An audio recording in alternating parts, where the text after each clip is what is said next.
Pak Prabowo kan rencananya mau bikin koalisi besar tuh. Artinya mungkin aja akan merangkul semua partai di luar koalisi yang. Tapi yang bisa aku sampaikan memang ada kebutuhan. Tapi teman-teman kemarin itu kan bawa semangat untuk perubahan. Gimana kalau di dalam nanti ada bentrokan? Kalau istilah Pak Luhut kemarin, jangan toksik gitulah mungkin. Itulah hubungannya tuh. Jangan-jangan dianggap toksik itu mereka bertiga bukan? Demokrat sebagai partai yang dulu dianggap dihianati oleh partai-partai tersebut ketika menjadikan AHY sebagai cawapres, sekarang gabung lagi jadi satu koalisi. Apakah sudah sangat baik hubungan Demokrat dengan Nasdem sekarang? Belum, harus saya katakan itu. Luka kebatinan itu cuma terjadi ke Nasdem, ke PKB enggak ya? Beda kader mungkin beda lukanya ya. Presidential Club kenapa harus dibentuk? Apakah Pak Prabowo nggak pede dengan pemerintahannya? Atau mantan presiden ini adalah aset untuk bangsanya. Itu yang kita tunggu. Kalau pernyataan Mas Ganjar kemarin kan itu personal ya. Tapi lebih milih PDIP yang gabung ke koalisi atau Nasdem yang gabung ke koalisi? Harus dia. Tuh jangan-jangan berarti Demokrat nggak mau ada koalisi lain, parpol lain masuk ke dalam koalisi. Kok jawabannya harus ya?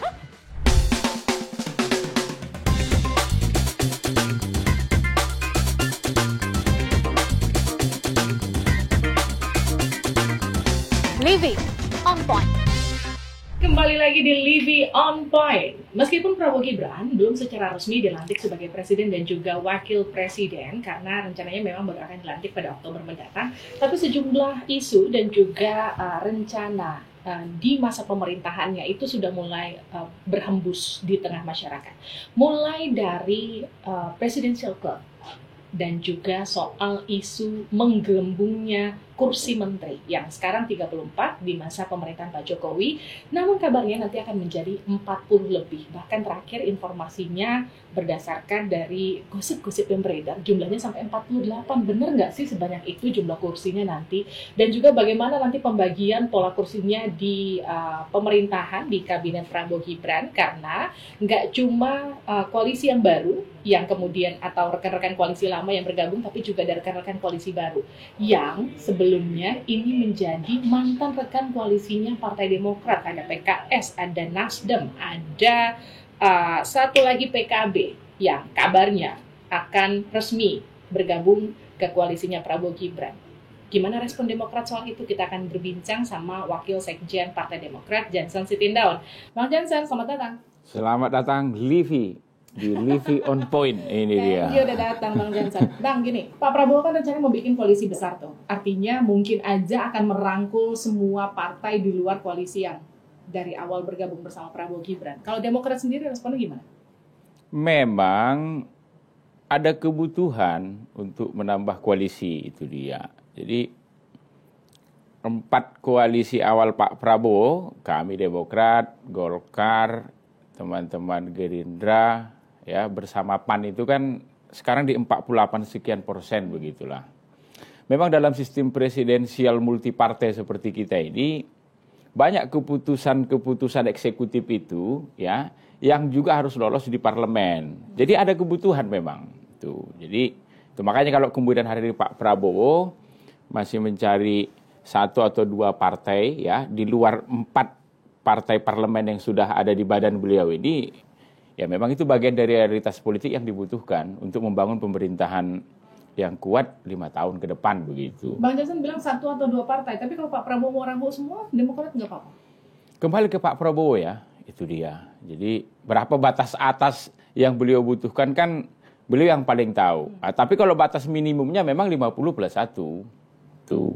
Meskipun Pak Prabowo kan sebenarnya sudah, meskipun tidak secara clear menyebutkan, tapi sinyal-sinyal untuk merangkul semua dan membuat kabinet yang lebih besar dengan istilah kita akan merangkul semua, itu pernyataan Pak Prabowo ketika pasca quick count keluar gitu di Istora Senayan waktu itu Pak Prabowo bilang itu nggak apa-apa Demokrat.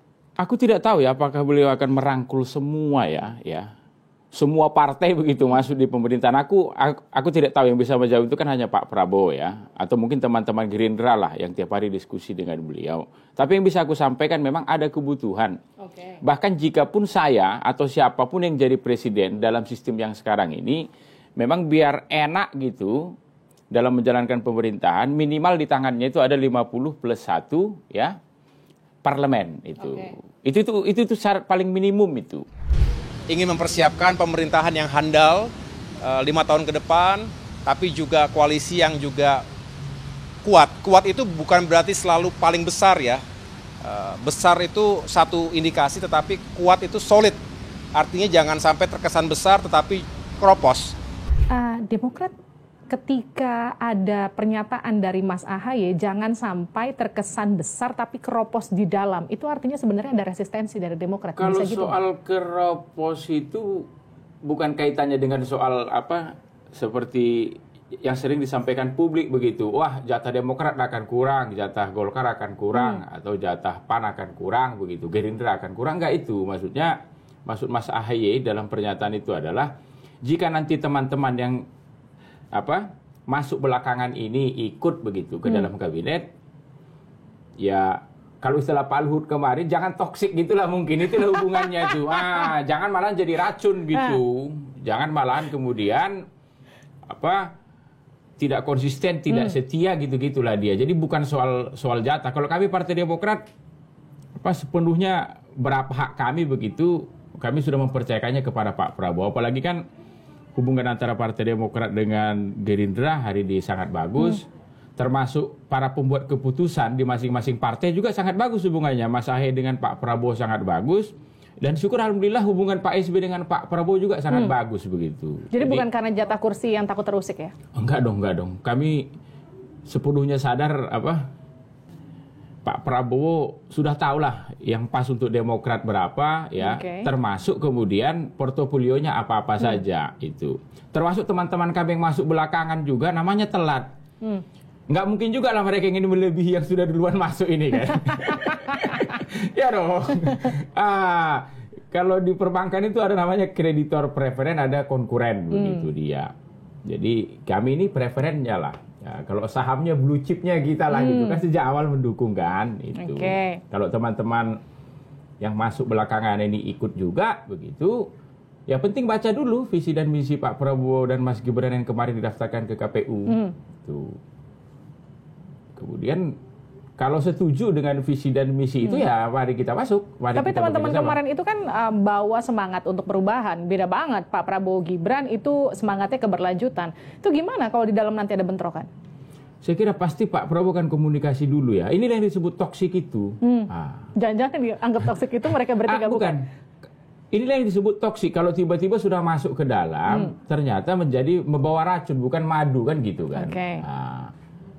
Mungkin mereka harus membaca dulu visi dan misi yang kemarin didaftarkan ke KPU begitu, soal 10 program prioritas Pak Prabowo itu. Karena kan kuncinya kan itu. Jadi Pak Prabowo juga pasti dong, nggak mungkin kalau ngajak orang ke kabinetnya, Livi, nggak juga bertanya kan, ini visi dan misi saya, setuju kan? Ini mau kita jalankan 5 tahun ke depan kan? Karena dalam politik itu ada disebut buah pendek gitu.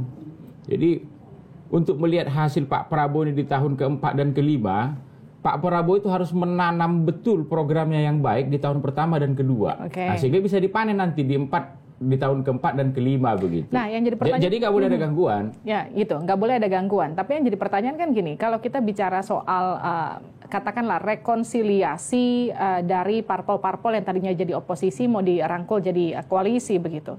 Itu gimana nanti ke depannya mengatur mereka yang bisa dikatakan nih, maaf kalau mengorek-ngorek luka lama, Demokrat sebagai partai yang dulu dianggap dihianati oleh partai-partai tersebut ketika menjadikan AHY sebagai cawapres, terus kemudian keluar, gabung ke partainya Prabowo, sekarang gabung lagi jadi satu koalisi. Nggak apa-apa Demokrat. Begini, koalisi ini kan dipimpin oleh Pak Prabowo begitu. Bisa saja antara anggota koalisi ini misalnya ada hal-hal ya antar kami sudah saling memaafkan, tapi tidak kami lupakan. Misalnya hubungan Demokrat dengan Nasdem. Harus saya katakan ini selaku kader, itu dia.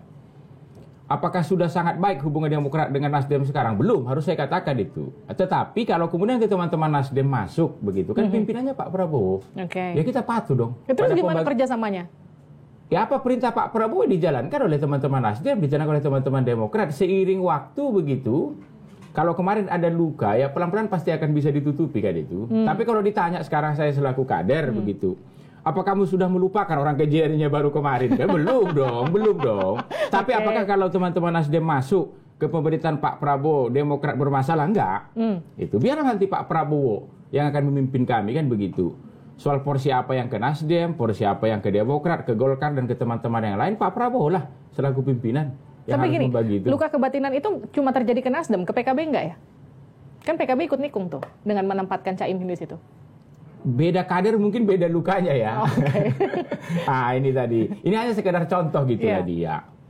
Jadi kalau nanti sudah masuk sebuah ya ke koalisi Pak Prabowo ini begitu pasti dong akan dikumpulkan Pak Prabowo kan. Sebuah partai-partai yang akan mendukung beliau ini baik yang lama kami ini ataupun yang baru kan.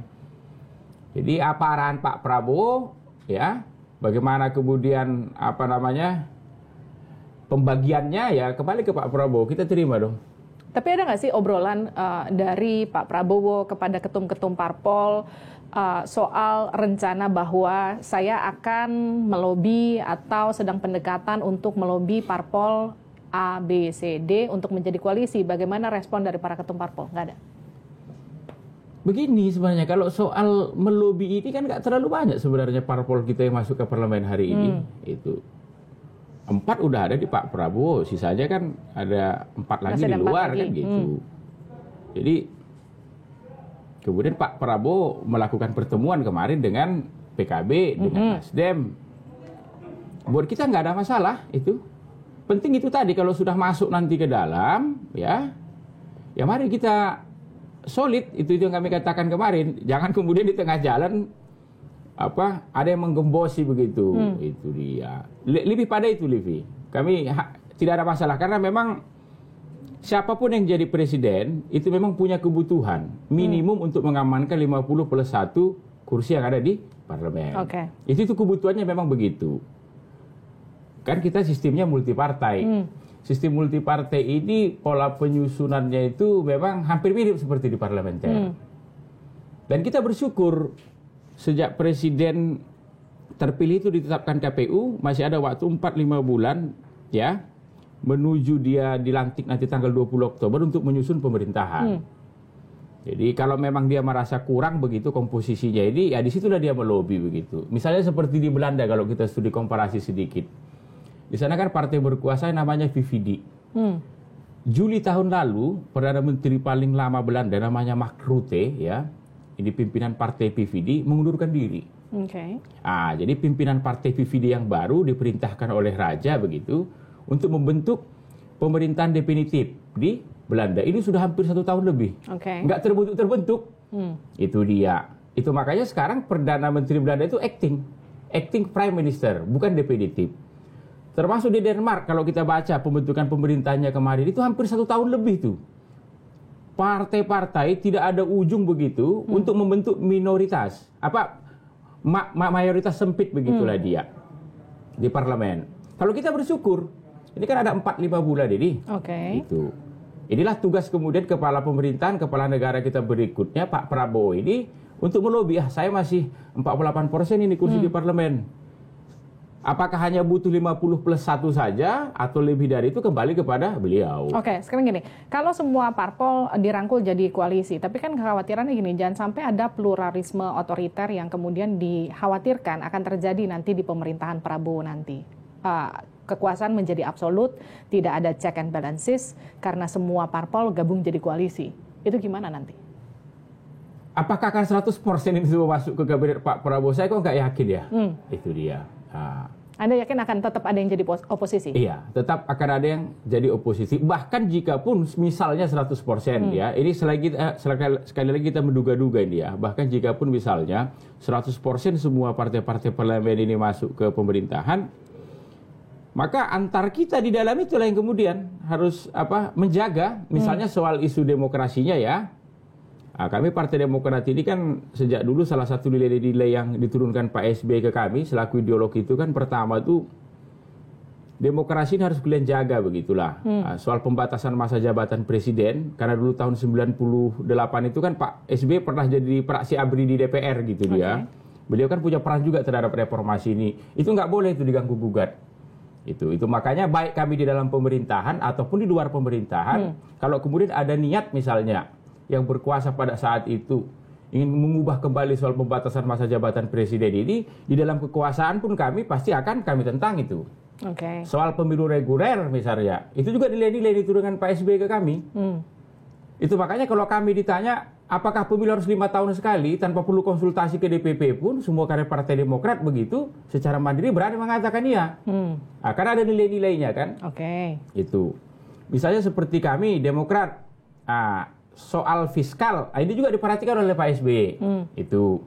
Ya kalau bisa utang kita itu semakin hari ya rasionya dengan PDB itu semakin turun lah misalnya. Kan ada nilai-nilai tiap partai gitu. Ini misal kalau semua partai-partai Gabung 100% masuk gitu.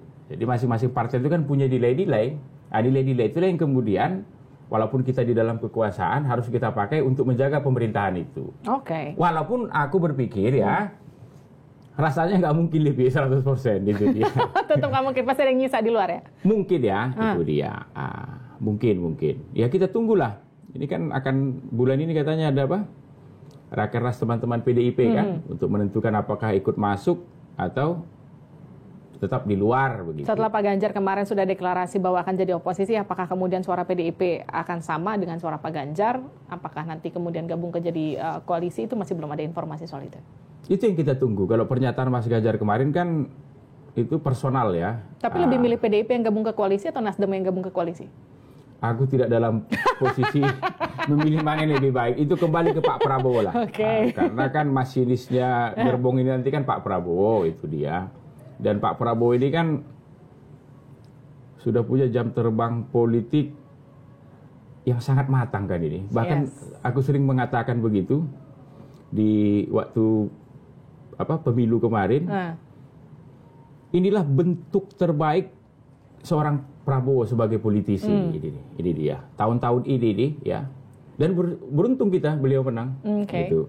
Jadi di satu sisi ketika kampanye kemarin beliau terlihat gemoynya begitu. Tapi kalau beliau sudah pidato serius, ya leader betulan. Oke. Itu. Jadi ini adalah bentuk terbaik Prabowo sebagai seorang oposisi,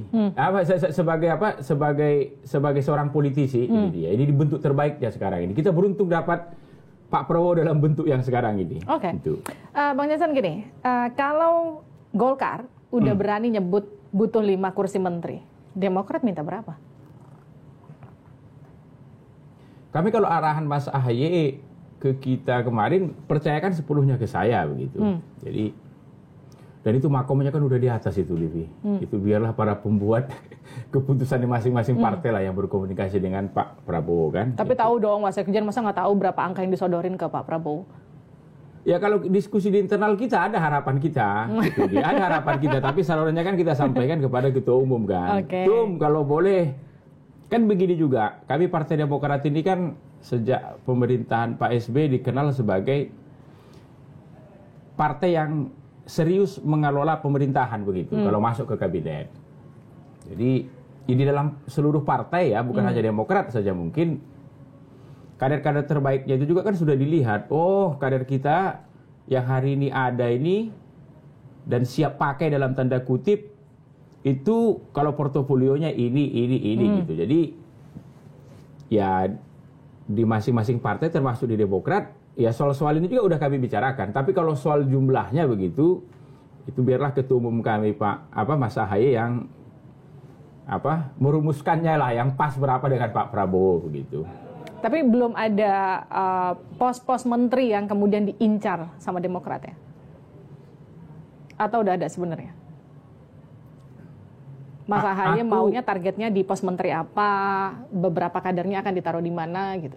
Politiknya kita harus jujur ya. Aku tidak tahu kalau soal ini. Itu dia. Apakah pos-posnya sudah dibicarakan dengan Pak Prabowo ataupun tidak. Tapi kalau di internal partai sekarang kami melihat itu, kami ingin misalnya pos itu kalau kader terbaik kami di dalam nggak ada yang menguasai bidang itu bagaimana? Itu. Karena kan tidak mungkin Mas AHY begitu atau ketua majelis tinggi kami Pak SBY tidak mengirimkan kadernya yang terbaik kan ke pemerintahan. Iya, tapi jadi pertanyaan kenapa nggak ada nama-nama yang kemudian di launching? Kemarin PAN aja udah bisa rilis ada Edi Suparno, ada Eko Patrio. Kenapa Demokrat masih diem-diem aja? Disitulah bedanya Demokrat. Itu dia. Disitulah bedanya Demokrat. Ngomong aja, kasih tahu dong siapa kadernya. Jangan-jangan abang nanti. Itu kembali kepada ketua umum dan ketua majelis tinggi. Tapi yang pasti Demokrat ini adalah partai yang dikenal kalau ngelola negara itu serius. Bahkan jika pun Partai Demokrat meminta portofolio tertentu kepada Pak Prabowo, itu karena kami sudah punya kadernya di dalam yang memang menguasai bidang itu. Kan sering orang mengatakan Zakon kabinet. Ini artinya kan kabinet ahli gitu.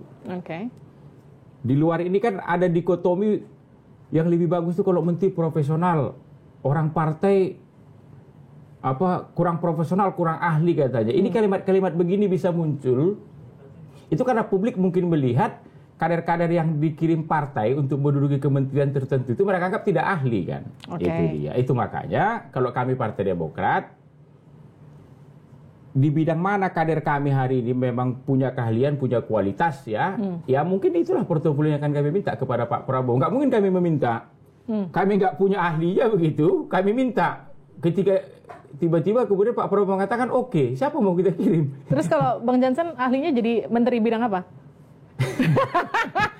Ya kalau aku ini ya tentu ahli itu kan kembali ke latar belakang keilmuan seseorang. Kalau aku kau tanya, aku sarjana hukum dari Fakultas Hukum Airlangga, master dari Hukum UI begitu. Program doktoral lagi mengambil ya kan, kita lagi jalani di Brawijaya begitulah dia. Kalau aku ya hukum bidangku. Iya. Abang bidangnya hukum? Ya hukum. Jadi kalau misalnya maju disodorkan namanya kira-kira kursinya kursi hukum? Oh, itu kembali ke pimpinan itu. Kita nggak boleh kejebak kita Livi on the point. Ini ada juga hal-hal yang tidak harus kita jawab langsung ke poinnya. Itu kembali ke penilaian pimpinan begitu. Tapi sekali lagi aku hanya ingin menegaskan begitu, karena posisiku datang ini kan selaku wasekjen partai. Ya Partai Demokrat itu adalah partai yang kalau diberikan kepercayaan mengurus negara itu serius. Gitu. Tidak mungkin kemudian Partai Demokrat meminta kementerian tertentu kalau di internal kami memang tidak ada kader yang ahli pada bidang itu. Partai Demokrat serius dan juga harus profesional meskipun rekan sekoalisinya nggak cocok ya? Rekan koalisi bagaimana maksudnya? Ya, meskipun ada Nasdem yang nggak cocok sebagai rekan sekoalisi, tapi tetap harus profesional Partai Demokrat.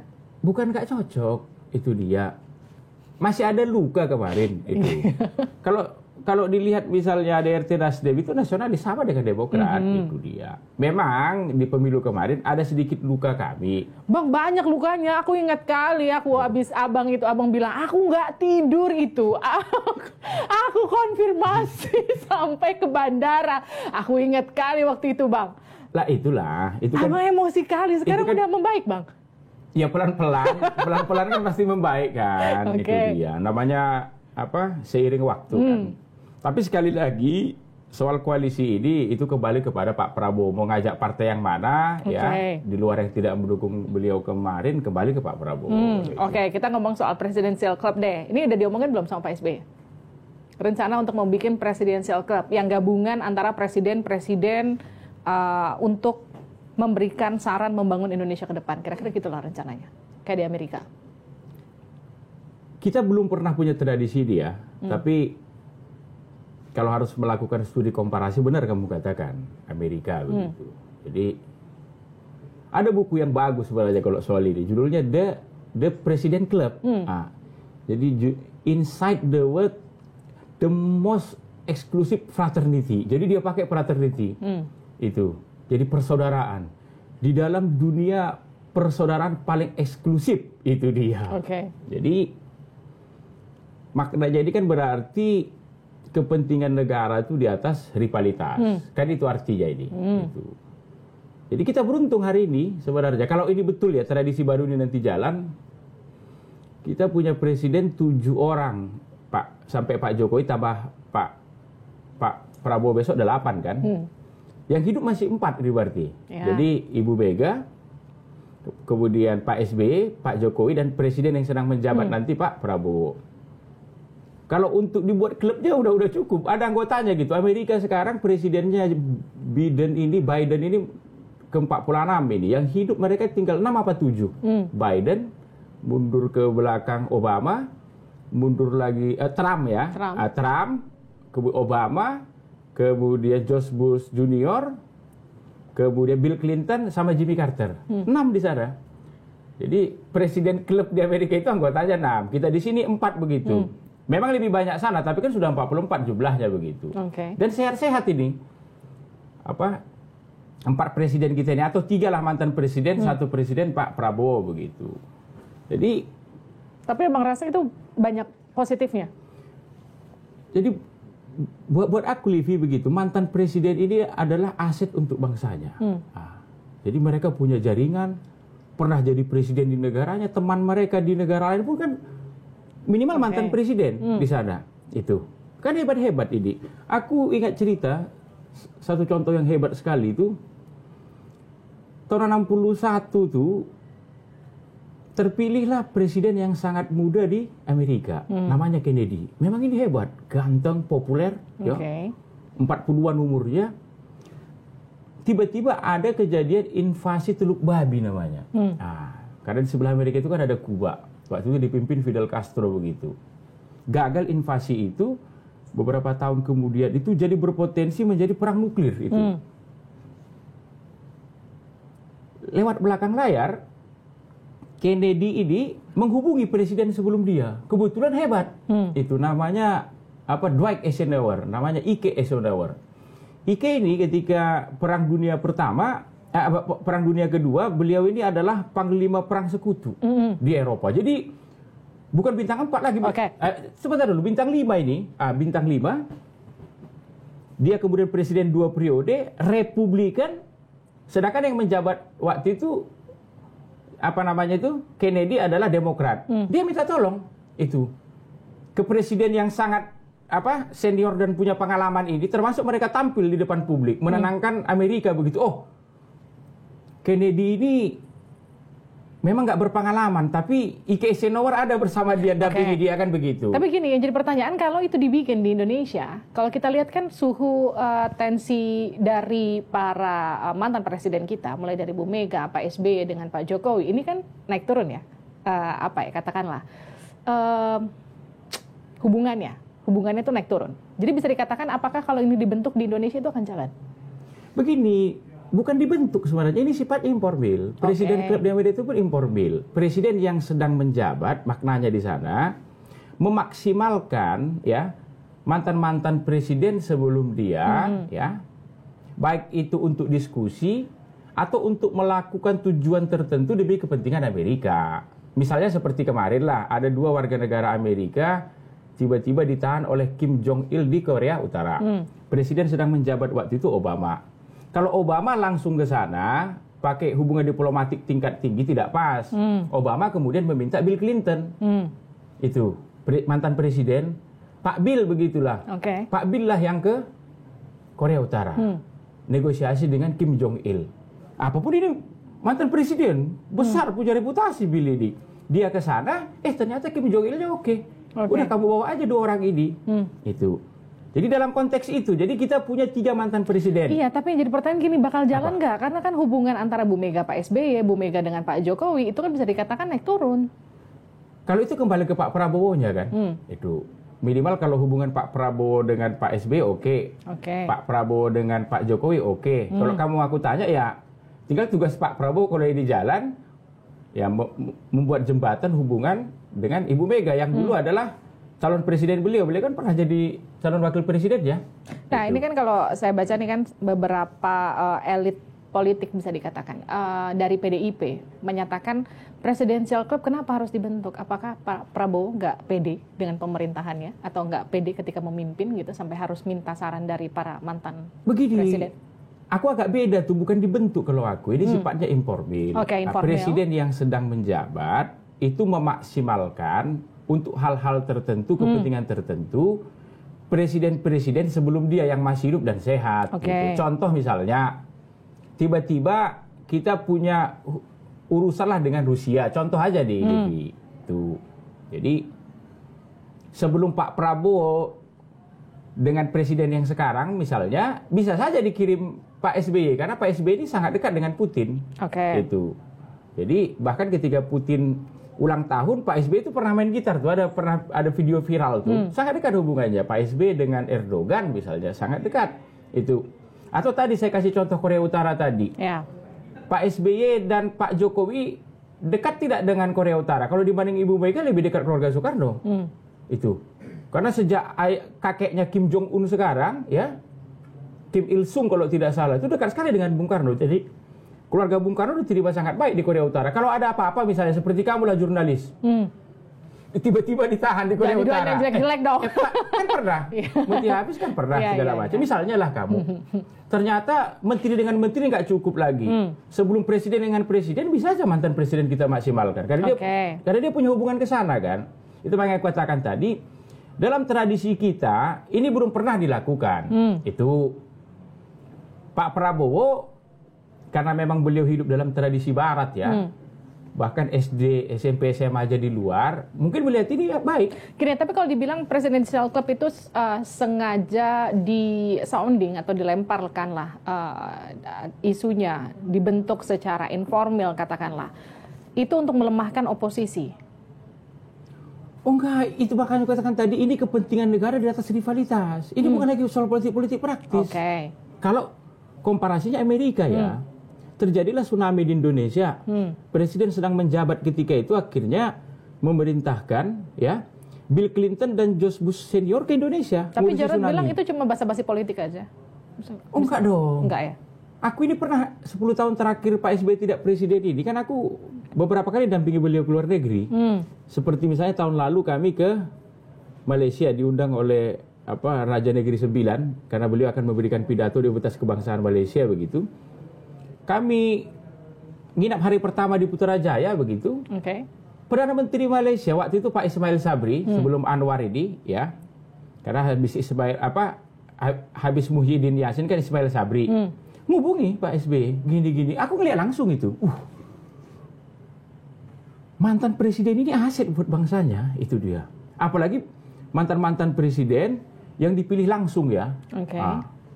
Kemudian mendapat pengakuan dunia begitu. Kalau pemilunya itu memang pemilu itu yang bersih, demokratis begini. Selama memerintah juga kemudian membangun pergaulan internasional yang bagus. Berguna betul buat bangsanya. Seperti Pak SBY sekarang anggota Klub de Madrid. Jadi sebenarnya bukan seluruh sih, mantan-mantan kepala negara dan kepala pemerintahan di dunia ini, mereka punya Klub de Madrid namanya itu. Jadi Pak SBY anggota di situ, Bill Clinton di situ. Perdana Menteri Portugal yang sekarang jadi Sekjen PBB Guterres juga di situ begitu. Calderon dari Meksiko di situ. Memang ada jenis-jenis begini. Tinggal kembali itu tadi. Apakah ya tradisi ini karena pertama kali kan belum ada yang memulai ini.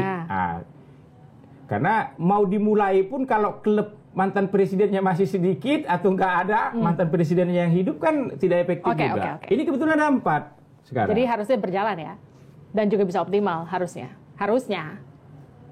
Ya, menurut aku kalau kemudian Pak Prabowo nanti jadi presiden dalam hal-hal tertentu begitu ya, melibatkan Pak SBY, kami itu.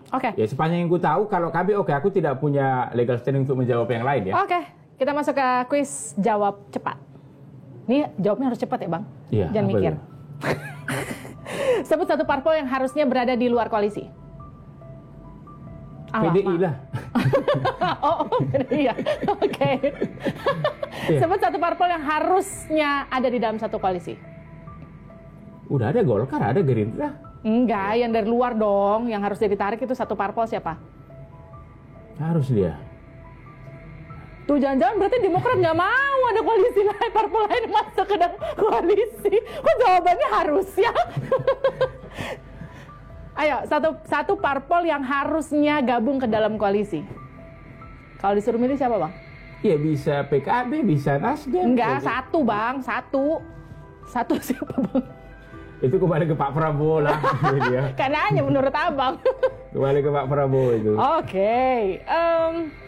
Nasdem dan Demokrat hubungannya seperti apa? Masih ada luka sedikit itu. Minimal ya kita serahkan kepada waktu lah untuk kemudian mengobatinya. Jika Johnson Sitindaun jadi menteri, akan jadi menteri apa? Waduh, itu kembali ke Mas Ahaye dan Pak SBY serta Pak Prabowo kalau itu. Ya udah, kalau Mas Ahaye nonton, coba tolonglah ini abang yang satu ini nanti. Kita ketemu lagi, Salaman udah jadi menteri ya Bang? Ya kita aminkan lah. Terima kasih Johnson Sitindaun, Mas Sekjen Partai Demokrat. Itu dia tadi perbincangan saya di Live on Point. Kita ketemu lagi di episode selanjutnya. Sampai jumpa.